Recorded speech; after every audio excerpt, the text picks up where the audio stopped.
What is up, everyone, and welcome back to another video here today from My Phenomenal Figures. In this video, we're going to be having a little rant about why War Games needs to die. War Games needs to end this year. I've been saying this for ages now. I've been saying this for so long now that War Games just needs to end. They need to get rid of War Games. I do not find this pay-per-view interesting, so let's break it down. Let's get into it.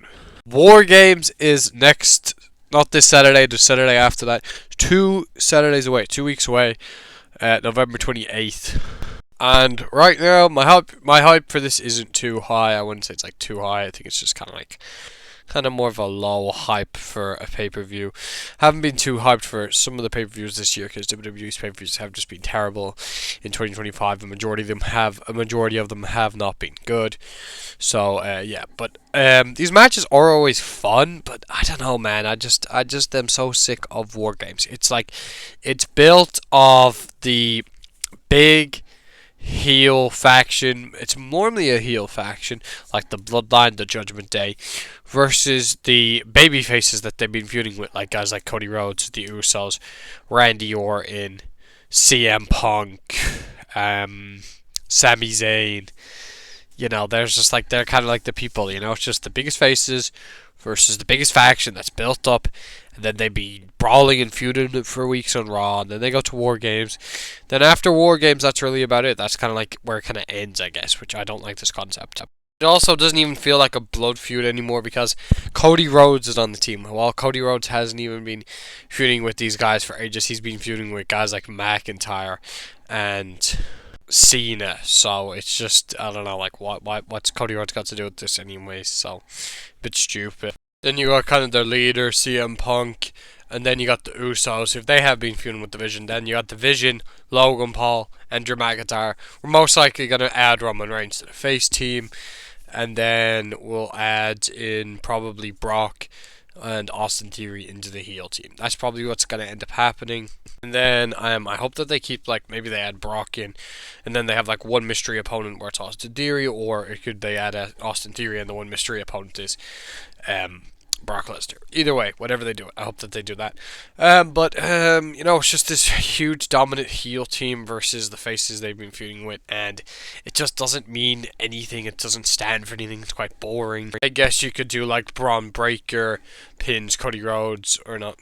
Sorry, not Cody Rhodes. CM Punk, he gets a world title shot, or Drew McIntyre pins Cody Rhodes, gets a world title shot, something like that, you know. At the end of the day, though, it really doesn't stand for anything if one team wins, not unless they pin the champ. I guess that's the route they're going, but it could possibly be that the face team just wins. Like, I don't know, these shows just basically don't mean anything. The women's is the most thrown together match ever. Every single year. The only time I think they actually had a faction inside of it was like Damage Control. Other than that, I don't think there's ever like a women's faction really been in it because there's never really that many women's factions. Maybe a tag team. Anyways, this year we have Rhea Ripley, Io Sky, and Alexa Bliss. I could be forgetting someone else. Versus they might have Bianca return and she could be on the team. Versus Nia Jax, Lash Legend, and the Kabuki Warriors. So that's what we have so far, and I honestly just could not care about that match at all. And they'll probably add in Becky to that team, and maybe they'll add in AJ Lee to the other one, or something like that, and maybe some other people. Couldn't care for this match either. It's just the most throwing together, boring match, man. I just do not care for these matches anymore. We need to go back to traditional Survivor Series matches. At least when you actually had Raw versus SmackDown, it could have been what's the stronger brand, what's the bigger brand. It meant a little more, right? It could be like they did the point system where Raw gets the most points. Okay, Raw wins. Raw's the more dominant brand, right? What about when Raw lost against SmackDown and NXT, and Seth Rollins after Survivor Series on Monday Night Raw, he had the promo. He was saying, "You all let us down. Everyone on Raw's a disgrace. What the hell happened? It all fell apart. We all lost. What's going on? We went from the A brand to the C brand." Or I think you said like A to B to C or something like that. You know, you get my point. We used to actually have interesting, exciting matches. Like, I used to love Survivor Series so much. It was one of my favorite pay-per-views of the year. My favorites are like Royal Rumble, WrestleMania, SummerSlam, Survivor Series. They were always my favorite ones, and then like Money in the Bank. Survivor Series was like a top 5 pay-per-view for me that I used to look forward to every single year. But now I just do not look forward to this pay-per-view anymore because it's boring War Games matches. You used to have matches like Daniel Bryan versus Brock Lesnar, AJ Styles versus Brock Lesnar. These were banger matches. You used to have the Raw versus SmackDown team matches, which I absolutely loved. You used to have every champ used to face each other. The Raw champ versus the SmackDown champ. We did it with NXT one year.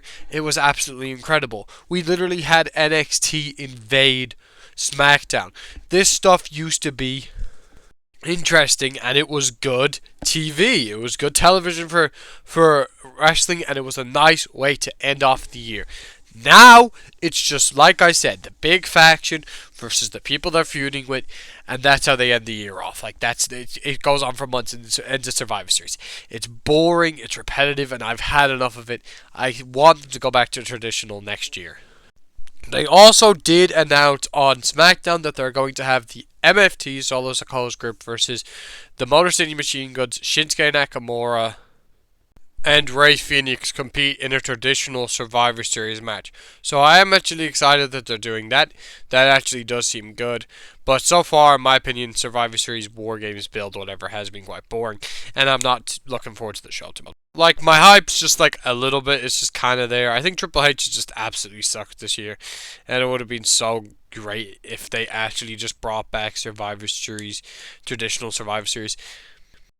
Okay, I'm going to say one more thing, then I'm going to do some predictions. NXT a few weeks ago was like an anniversary episode. Triple H, Shawn Michaels came out. They're having a little beef, having a little feud in the ring. And William Regal came out, and he said, War Games! And I thought that they might have actually been doing Triple H's WWE versus Shawn Michaels NXT in Survivor Series, traditional Survivor Series.